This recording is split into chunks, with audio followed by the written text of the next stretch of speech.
ኪክቦክሰር በነበርኩበት ጊዜ አንድ ልብ ያልኩትና ያስተዋልኩት ነገር አለ። ከአብዛኞቹ ሰዎች ጋር ፋይት ሳረግ ወይንም ደግሞ ስፓር ሳረግ ይመጡና እንዴት ነው ሁሌም ቢሆን እኔን እየመታኝ እኔን እያሸነፍከኝ ያለኸው? ምንድነው ማድረግ ያለብኝ ይላሉ። እኔም ካንተ በላይ ስለምሰራ ካንተ በላይ ትሬንድ ስለማድረግ በተጨማሪም ደግሞ ካንተ የተሻልኩ ስለሆንኩ ብዬ መልሳለሁ። አሁንም ይጠይቁኛል፣ አዎ ግን ምን አይነት ቴክኒክ ብጠቀም? በቃ አንድ ስፔሲፊክ የሆነ ነገር ንገረኝ ይሉኛል። እኔም የምመልስላቸው መልስ አንድ በጣም ቀላል መልስ ነው። ምንም አይነት ቴክኒክ እዚህ ጋር ብነግርህ እኔን ልታሸንፈኝ ወይንም ልትረታኝ አትችልም። እዚህ ጋር እኔ ቆሜ ጥቂት ነገሮችን ስለነገርኩና አንተም ደግሞ እነዛ ነገሮች ስለተገበርክ እኔን መምታት ከቻልክ የኔ ጥረት፣ የኔ ልፋት፣ የኔ ይሄ ሁሉ ሰዓት መድከምና ትሬን ማድረጉ ምኑ ጋ ነው የጠቀመኝ? ምንም እንኳ አልጠቀመኝም። ልክ እንደዛ ብዬ ባንተ እንደተረታው ወዲያውኑ ትሬን ማድረጉን አቆሞ ነበር። ምክንያቱም ትሬን የማድረግ ምንም አይነት ጥቅም ስለሌለው። ነገር ግን እውነታውን ስንመለከት ይቻለን በዛ መንገድ ላይ አትሄድም። እኔ አንተን ማሸነፍ የቻልኩት እኔ ካንተ የተሻልኩ ተደባዳቢ ስለሆንኩ ነው። እኔ ካንተ የተሻልኩ ተደባዳቢ የሆንኩት ደግሞ አንተ ከምትለፋው አንተ ከምትሰራው በላይ መስራት ስለቻልኩ ነው። ለዚህ ነው ሾርትከቶችን አስወግዱ ምለው። እቺ አቋራጭ የምትሏት መንገድ ከየት እንደመጣች አላውቅም። ሁሉም ሰው አቋራጭ መንገድን መፈለግ ጀምሯል። ይህ በዚህ ዘመን ያመጣችሁት ነገር ነው። ለምንም አይነት ታላቅ ለሚባል ስራ ምንም አይነት አቋራጭ መንገድ እንደሌለ ማወቅ መቻል አለባቸው። የሚያሰለቸውን የሚያደክመውን በየቀኑ መደረግ ያለበትን ነገር በማድረግ ውስጥ ሆናችሁ ነው እንግዲህ የምትፈልጉትን ነገር የምታገኙት። ስኬትን እንዴት ላገኝ ካላችሁ በየቀኑ መስራት አለባችሁ። በቃ ቀን መዝለል የለባችሁ። ስኬታማ ለመሆን ብቻ አይደለም፣ ጥሩ የሚባል ተደባዳቢ ለመሆን ከፈለጋችሁ በየቀኑ ትሬን ማድረግ አለባችሁ። ጥሩ የሚባል ጊታር ተጫዋች መሆን ከፈለጋችሁ በየቀኑ ጊታር ልትጫወቱ ይገባል። ጥሩ የሚባል ውጤትን ይዛችሁ ከትምህርት ቤት መውጣት ከፈለጋችሁ በየቀኑ ልታጠኑ ይገባል። ጥሩ የሚባል የሰውነት ቅርጽ እንዲኖራችሁ ከፈለጋችሁ በየቀኑ ጂም እየገባችሁ ልትሰሩ ይገባል። በቃ ልታመልጡት የምትችሉት ነገር አይደለም። በየቀኑ ጠዋት ትነሳላችሁ፣ ማድረግ ያለባችሁ ነገር እያደረጋችሁ ማለፍ መቻል አለባችሁ። አሁን እኔን ከተመለከታችሁኝ በየቀኑ ተነስቼ የማደርገው ነገር ተመሳሳይ ነው። ሁሌም ቢሆን ተነስቼ ይሰራለሁ፣ ሁሌ በየቀኑ። ታዲያ እናንተ ከኔ የተሻላችሁ እንደሆናችሁ የሚሰማችሁ ለምንድን ነው? እኔ ከምሰራው በላይ የማትሰሩ ከሆነ እንዴት ነው ከኔ በላይ ልትሆኑ የምችሉት? አሁን ላይ ያለኝን ሀብት፣ አሁን ላይ ያለኝን ስኬት፣ እስከ ዛሬ ድረስ ያሳካኋቸውን ነገሮች ብቻ ተመልክታችሁ እንደዛም ሆኖ እንኳን አሁን ላይ በየቀኑ ተነስቼ መስራት ካለብኝ አሁንም ቢሆን ደከመኝ ሰለቸኝ ማለት ሳይኖርብኝ ቀኑን ሙሉ ስራ እየሰራው ሙሉ ከሆነ እናንተ ምን አይነት ምክንያት ልታመጡልኝ ነው? እንግዲህ ከኔ የተሻለ ህይወት የላችሁ። ከኔ የተሻለ መስራት ያለባችሁ ግን እናንተ ናችሁ። እንደዛም ሆኖ ግን አልሰራም ብላችሁ አንድ ሁለት ቀን የምትዘሉ ከሆነ እኔ ምን ማድረግ እችላለሁ? እዚህች ምድር ላይ ስኬታማ መሆን የማይችሉት ሰዎች ኩዊት የሚያደርጉ ወይንም ደግሞ ተስፋ የሚቆርጡ ናቸው። ተስፋ ከቆረጣችሁ እኔ በምንም መንገድ ላግዛችሁ አልችልም። ነገር ግን ጠዋት እየተነሳችሁ ደከመኝ ሰለቸኝ ሳትሉ ሙሉ ቀኑን እየሰራችሁ በንጋታውም ተነስታችሁ ተመሳሳይ ነገር እያደረጋችሁ የምታልፉ አይነት ሰዎች ከሆናችሁ በህይወታችሁ ውስጥ ስኬትን አለማግኘት አትችሉም። ታገኙታላችሁ። ተስፋ የምትቆርጡ አይነት ከሆናችሁ ግን ማንም ሰው ሊያግዛችሁ አይችልም። እኔም ማንም ሰው የሰውንስ ተዉት፣ ፈጣሪ ራሱ ሊያግዛችሁ አይችልም። ይሄውና ፕላኑ። እንደዚህ አይነት ነገር እያደረክልን እንደዚህ ያህል ጊዜ እየሰራ ከቀጠልክና መቼም ቢሆን ካላቆምክ ስኬታማ ትሆናለህ ብሎ ፈጣሪ ነግሯችሁ እናንተ ያንን ፕላን መከተል ከከበዳችሁና መቼም ቢሆን ተስፋ አልቆርጥም የሚለውን አቋማችሁን ትታችሁ ተስፋ የምትቆርጡ ከሆነ ፈጣሪ ለእናንተ ብሎ ያዘጋጀውን ነገር ታጡታላችሁ። እሱ ራሱ ሊሰጣችሁ አይችልም። ታዲያ አሁን እኔ ከፈጣሪ በላይ ኃያል አይደለሁም። ስለዚህ ፈጣሪ እንኳን ብሏችሁ በዛ መንገድ ላይ አልሄድም ያላችሁ ሰዎች እኔ ብላችሁ በምንም አይነት መንገድ ላግዛችሁ አልችልም። ስለዚህ ብቸኛ ልጠይቀው የምችለው ጥያቄ የምርም የምትፈልጉትን ነገር እፈልጋለሁ ብላችሁ ታምናላችሁ ወይ? የምርም ትፈልጉታላችሁ ወይ? መልሳችሁ አዎ ከሆነ ግዴታ እንግዲህ ያንን ነገር ወደ ተግባር ማምጣት መቻል አለባችሁ። መስራት አለባችሁ። በቃኝ ሰለቸኝ ሳትሉ በየቀኑ ልትገኙ ይገባል። ምንም አይነት አቋራጭ መንገድ የለም። ዛሬ ሳልሰራ ነገ ብሰራ ይሻለኛል ብላችሁም ካሰባችሁ ለፌሊየር የተዘጋጃችሁ ለውድቀት የተዘጋጃችሁ ሰዎች ትሆናላችሁ። እኔና እናንተ ሁለታችንም ሪንግ ውስጥ ስፓር እናረጋለን ከተባባልን እኔን በዛ ፍልሚያ ለማሸነፍ ከፈለጋችሁ እኔ ከምሰራው በላይ ልትሰሩ ይገባል። እኔ ከምለፋው በላይ ልትለፉ ይገባል። እኔ ከምሰለጥነው በላይ ልትሰለጥኑ ይገባል። እኔ ትሬን ከማረገው በታች እናንተ ትሬን እያረጋችሁ እናንተ ቁጭ ስትሉ እኔ ትሬን እያረኩ መቀጠል ከሆነ በፍጹም አንድ ልንሆን አንችልም። ሁሌም ቢሆን እረታችኋለሁ። በህይወት ውስጥ ያለ ምንም አይነት ጨዋታም ልክ በዚሁ መንገድ ነው የሚቀጥለው ማለት ነው። ሀብታም መሆን ከፈለጋችሁ ሀብት ያለው ሰው ሰርቶ እንዳለፈው ማለፍ መቻል አለባችሁ። መስራት ይጠበቅባችኋል። ምንም አይነት ጥያቄ መስማት አልፈልግም። ምንም አይነት ቅሬታ መስማት አልፈልግም። እናንተ እዚህ ጋር ለመድረስ ምን ማድረግ አለብኝ ብላችሁ ስታስቡ መምጣት ያለበት ብቸኛው መልስ ስራ ብቻ ነው። እኔ ያለሁበትን የህይወት ደረጃ ተመልክታችሁ እሱ ያለበት እሱ የደረሰበትን የህይወት ደረጃ እኔም ለራሴ እፈልገዋለሁ የምትሉ ከሆነ ግዴታ መስራት አለባቸው። በህይወት ውስጥ ተሸናፊ የሚባሉት ሰዎች የሚሸነፉት ተስፋ ስለሚቆርጡ ብቻ ነው። መቼም ቢሆን በቃኝ ሰለቸኝ የማትሉ ከሆነና ደከመኝ ሳትሉ የምትቀጥሉ ከሆነ ዛሬውኑ ቃል ልገባላችሁ እችላለሁ፣ ስኬት ከእናንተ እጅ የትም ልታመልጣችሁ አትችልም። ህይወታችሁን ወደ ኋላ ተመልሳችሁ ብትመለከቱት 1 ዓመት ወደ ኋላ ሂዱና እዩት እስቲ። አዲስ ዓመት ሲመጣ ህይወታችሁን ፕላን አድርጋችኋል። በዚህ ዓመትማ እንደዚህ አይነት ነገር አሳካለሁ፣ ይህንን ነገር እፈጽማለሁ ብላችሁ አስባችሁ ነበር። ትንሽ ከተራመዳችሁ በኋላ 1-2 ወር ካለፈ በኋላ ግን ኩት ያደረጋችሁ ብዙ ናችሁ፣ ወይንም ደግሞ ተስፋ የቆረጣችሁ ብዙ አላችሁ። ብዙ ነገር አቅዳችኋል። እነዚህን ነገሮች አሳካለሁ፣ እነዚህን ካላሳካዎች ዓመት አታልፍም ብላችሁ የጀመራችሁ ናችሁ። ነገር ግን ምንም ነገር ሳታሳኩ ይኸው ደረስን። የሚያስገርመው ነገር 2025 ማለት ሁሉም ሰው ተስፋ የቆረጠበት ጊዜ ነው ማለት ትችላላችሁ። ስለዚህ የዛኔ ጥርሳችሁን ነክሳችሁ ማለፍ ብችሉ ኖሮ ስንትና ስንት ነገርን በህይወታችሁ አቺቭ አድርጋችሁ ነበር። ብዙ ሰው ተስፋ እየቆረጠ መንገዱን እየሳተ በሚመጣበት ዓመት ውስጥ እናንተ እንደምንም ብላችሁ ጥርሳችሁ ነክሳችሁ ብታልፉ ኖሮ ሰው ተስፋ ይቆርጣል፣ እኔ ግን በፍጹም ተስፋ አልቆርጥም እያላችሁ እያሰባችሁ ብትራመዱ ኖሮ ምን የመሰለ ህይወትን መኖር የምትችሉ ሰዎች ትሆኑ ነበር መሰላችሁ። ነገር ግን አላረጋችሁትም። ህይወት ማለት እቺ ነች። እንግዲህ ልባችሁ ውስጥ የሚሰማችሁ ስሜት ምንድን ነው? አይናችሁ ውስጥ ያለው እሳት የት አለ? ባለፈውን ዓመት ማለትም 2025ን እንደ ቀልድ አሳልፋችሁታል። 2026 ከገባ ራሱ አሁን 4 ወር አልፏል። እሺ እስካሁንስ ምን አደረጋችሁ? እሺ ቢያንስ አይናችሁ እያየች ዓመት ከእጃችሁ ለምን ታመልጣችኋለች? አሁን ላይ የጥድፊያ ስሜት እየተሰማችሁ ካልሆነ ትልቅ የሚባል ችግር ውስጥ ገብታችኋል ማለት ነው። 2026 ዓመተ ምህረት ገብቷል። ኤአይ እንደ ቀልድ እየፈጠነ እየሄደ ነው። አብዛኞቹን ስራዎች ኤአይ እየተረከበ ይመጣል። የዛኔ ስራ ታጣላችሁ። በኮምፒውተር እየተተካችሁ ትመጣላችሁ። የአሜሪካው መገበያያ ዩኤስ ዶላርም ደግሞ የመግዛት አቅሙን እያጣ ይመጣል። በዚህም የተነሳ የመሬትና የምንም አይነት ንብረት ዋጋ ወደ ሰማይ መወርወሩ አይቀርም። ትንሽዬ ፕሮፐርቲ ልግዛ ወይንም ደግሞ ትንሽዬ ንብረት ልግዛ እንኳን ካላችሁ በጣም ከባድ የሚባልበት ጊዜ ላይ ትደርሳላችሁ ማለት ነው። ለዚህ ነው 2026ን እንደ ቀልድ አትመልከቷት የምለው። በዚህ ዓመት ካላለፈላችሁ፣ በዚህ ዓመት ማምለጥ ካልቻላችሁ ማምለጣችሁንም አንደኛውን ብትረሱት ይሻላል።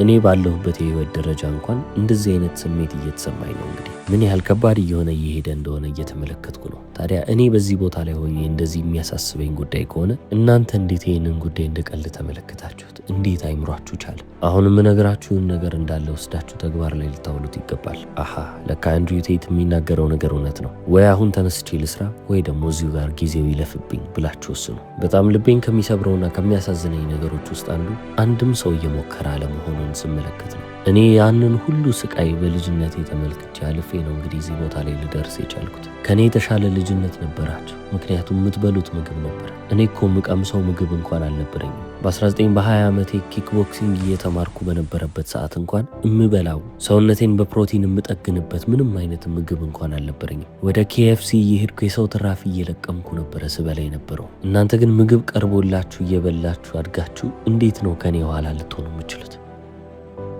እንደዛ የሰው ትራፊ እየለቀምኩ እየበላው እኮ ነው በኪክ ቦክሲንግ የዓለም ቻምፒዮን ለሆነ የቻልኩት። አሁን ታዲያ ያንን ሁሉ መከራና ስቃይ አልፌ አሁን ዞር ብዬ ስመለከት ብዙ ሰው ቅሬታ ሲያቀርብ ወይንም ደግሞ እኔ እኮ አልችልም በቃ ጊዜ የለኝም እያለ ሲያለቃቅስ ስመለከት ያንን ሰው ድጋሚ ማየት አልፈልግም ብዬ አልፋለሁ። ምክንያቱም እኔ ያለፍኩበትን መከራ አውቀዋለሁ። እኔ ያንን መከራ አልፌ እንዴት ነው ያንን መከራ ማለፍ የማይፈልግ ሰው ስመለከት ላዝንለት የምችለው? አላዝንለትም። ታዲያ እኔ ድሃ ሆኜ ያደግኩ አሁን ገንዘብ የኖረኝ ሰው እንደዚህ ነገሮችን መመልከት ከጀመርኩ ዓለምን የሚቆጣጠሯት ዓለምን የሚገዟት እንዳለ ባንኮቹን ኮንትሮል የሚያደርጉት ቤተሰቦች ደግሞ እነዚህን ድሃ ሰዎች ሲመለከቱ ምን እንደሚሰማቸው አስቡ። ከተወለዱ ጀምሮ በዘራቸው ድህነት የሚባል ነገር የሌለ እያንዳንዱን ቢሊዮንና ትሪሊዮን ዶላር እያንቀሳቀሱ የለመዱና ያደጉ ሰዎች ድሃ ሰዎች ቅሬታ ሲያቀርቡ ሲመለከቱ ምን የሚያስቡ ይመስላቸዋል? እንደ ሰው ራሱ እኮ አይቆጥሯቸው። ብትሞቱ በዚች ምድር ላይ ብትተርፉ ጉዳይ አይሰጣቸው።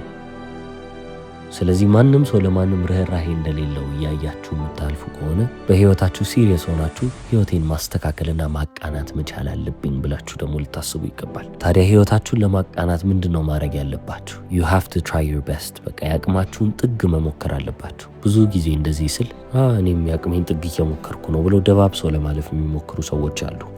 አልገባችሁም እያልኩ ያለሁት ነገር ዛሬ እናታችሁ ላይ ሽጉጥ ደቅኜ እናንተ የሆነ ነገር ካላመጣችሁ እናታችሁ ትሞታለች። ስለዚህ በአንድ ወር ውስጥ ወልዳችሁ ይህንን ነገር ይዛችሁ ነው ብላችሁ ትሰራላችሁ። አትሰሩ። ደከመኝ ትላላችሁ። እናታችሁ በአንድ ወር ውስጥ ያንን ነገር ካላመጣችሁ እንደምትሞት ብታውቁ ዛሬ በደንብ ሰርቻለሁ ስለዚህ ነገ ልረፍ ትላላችሁ። በፍጹም አትሉም። እናታችሁንም ለማትረፍ ስለምትፈልጉ በአንድ ወር ውስጥ አምጦ የተባላችሁትን ያህል እንኳን ለማምጣት ትችላላችሁ። ለምን? because you tried your best የአቅማችሁን ጥግ ስለሞከራችሁ። ታዲያ እናንተ የአቅማችሁን ጥግ እንድትሞክሩ ብዬ ግዴታ እናታችሁ ላይ እኔ ሽጉጥ መደቀን አለብኝ ወይ? ህይወቴን ማስተካከል አለብኝ፣ በዚህ መንገድ ህይወቴን ልመራ አልችልም ብላችሁ መቼ ነው ልትቆሙና ቆይ ነገሮችን ልመልከትና ላስተካከል የምትሉት? እንዴት ነው ይሄ ሸክም ያልሆነባችሁ? እንዴት አይከብዳችሁም? እንዴት ማታ ማታ በሰላም ትተኛላችሁ? መቼ ነው ለመጨረሻ ጊዜ አቅማችሁን ጥግ ሞክራችሁ የሰራችሁት? መቼ ነው የለፋችሁት? መቼ ነው እንደዚህ ቀን ሰርቼ አላቅም ከዚህ በላይ ልሞክር ብል ሞት ነበር ብላችሁ የምታስቡት ቀን መቼ ነው? እኔ እዚህ ጋር ቃል ልገባላችሁ እችላለሁ። አብዛኛው ሰው መጨረሻ ጊዜ መቼ ነው የሞከርከው ብትሉት እንኳን የሚያስታውስ አይመስለኝም። አይደለም ሙሉ አቅሙን የሰጠበት ቀን የሞከረበት ቀን እንኳን ትዝ አይለው። ምክንያቱም ማንም ሰው ጄኒውንሊ እየሞከረ አይደለም። እዚህ ምድር ላይ እንደኔ ላሉት ሰዎች ደግሞ በጣም ቀላል የሚያደርግልን ነገር ይሄ ነው። አብዛኛው ሰው በጣም ደካማ ነው። ስለዚህ እንደኔ አይነት አመለካከትና እንደኔ አይነት ፍላጎት ላለው ሰው እቺ ምድር ለኛ መጫወቻ መንደራችን ትሆናለች። ምክንያቱም ኮምፒቲሽናችን ፉክክራችንን ስንመለከት ሁሉም ተኝቷል። እኛ ብቻ ነን ቆመን እየተንቀሳቀስን ያለነው። ዛሬ ማድረግ ያለባችሁን ነገር ቆይ ነገ አረጋለሁ ስትሉ ስኬታችሁን በአንድ ቀን እያራዘማችሁ እየመጣችሁ ነው። የበለጠ ከባድ እየሆነባችሁ ይሄዳል። ጊዜው እየፈጠነና እየሄደ በቀጠለ ቁጥር እናንተም ደግሞ ያላችሁን እድል እያጣችሁ ነው የምትመጡት። በየቀኑ ከፍታውን እየጨመረ እንደሚሄድ ተራራ አድርጋችሁ ነገሮችን ተመልከቱ። ሁሌም ቢሆን ከፍ እያለ ይሄዳል። አንድ እርምጃ ተራመድኩ ስትሉ ተራራውም ከፍ እያለ ነው የሚመጣው። ስለዚህ ቶሎ ቶሎ በተራመዳችሁ ቁጥር ተራራውም ቶሎ ቶሎ ማደግ ያቆማል ማለት ነው። እናንተ ቀድማችሁ የተራራውን እድገት ትበልጡታላችሁ። ስለዚህ እዛ ደረጃ ላይ እንድትደርሱ የሚወስዳችሁ ጊዜና ዲስታንስ ርቀቱም ጊዜውም አጭር እየሆነላችሁ ይመጣል። ነገር ግን እያራዘማችሁ የምትሄዱ ከሆነ ጊዜው ብቻ ሳይሆን መንገዳችሁም እየረዘመ ይመጣል። ያ ዲስታንስ እየሰፋ ርቀቱ እየሰፋ በመጣ ቁጥር ደግሞ እድሎች እንዳለ እየተሸፋፈኑ መንገዶቻችሁም እየከበዱባችሁ ይመጣሉ። የዛኔ ምን ሊወጣችሁ ነው? ምን ልትሆኑ? እንዲሁም አሁን ቀላል በሆነው ጊዜ እንኳን ተነስታችሁ መስራት አልቻላችሁም አይደለም ነገሮች ከብደው። ዛሬ ላይ ቃል ብገባላችሁ 2027 ዓ.ም ከመምጣቱ በፊት አንድም ቀን ሳትዘሉ እንደዚህ ካደረጋችሁ እዚህ ቦታ ላይ ትደርሳላችሁ ብላችሁ ምን ያህል ትሰሩ ነበር?